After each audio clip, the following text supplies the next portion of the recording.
Air-to-water heat pumps. An air-to-water heat pump means a heat pump that extracts heat energy from the outside air in order to heat your hot water in your heating system. Now, I said outside air, but you do have other ones specifically that are linked up to ventilation systems and stuff, but we're getting specialised there. So, air to water, energy from the outside air in order to heat your house. Now, as Mossy has been talking to you probably about these systems, the Daikin Alterma system, it's available in a few different versions. You have your split system, which is that little one that's up in the wall there. It looks like a gas boiler that's up in the wall. That's the indoor part of it. And this unit sitting here will actually be the outdoor part of it. This is the bit that extracts the heat from the air. May look familiar? You probably see them hanging off every shop in the country. Yeah. It's essentially the same principle.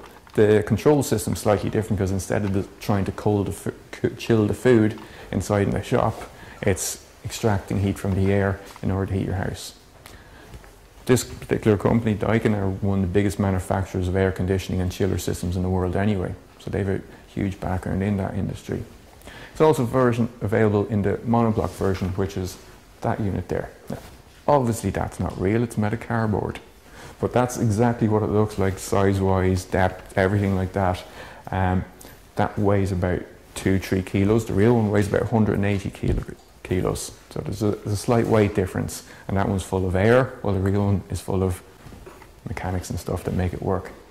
But essentially, the difference being the split system, you have an outdoor part, an indoor part. They're linked together by refrigeration pipes.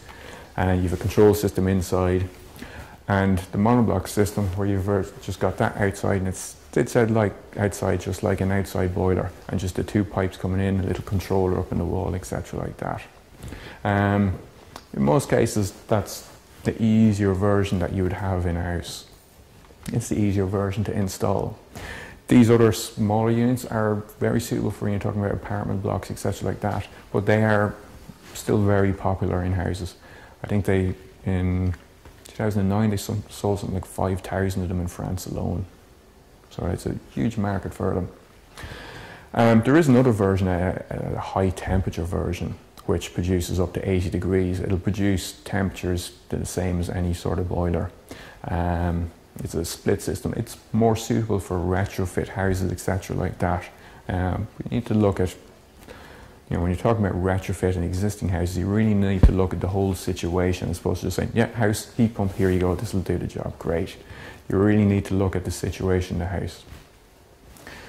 My motto is always, reduce your requirements before finding a cheap source to heat the house. So you say, yeah, my house is costing me a fortune to run in oil, I'm spending $5,000 a year to heat in oil, I hear heat pumps are good, I'll stick one of them in. The answer may not be just sticking a heat pump. You got all sorts of other factors to look at. Obvious things will be insulation, ventilation, etc., like that. That's a whole other week of talk I could give to you. If anyone has any specific questions, feel free to ask me afterwards anyway. So I've mentioned the COP earlier. So COP of the Daikin Alterma, on average, between the various size units, is 3.62. That's when it's 2 degrees outside and it's sending 35 degrees to the heating system. That would be a typical temperature being sent to an underfloor system when it is 2 degrees outside. How often in this country is it 2 degrees outside? Last year was an exception, bear in mind. Maybe minus 12, etc., like that. The average cold day winter temperature in this country is 7 degrees. The COP of this heat pump, when it's 7 degrees outside and sending 35 degrees to the heating system, something like 4.6, I think, or something like that.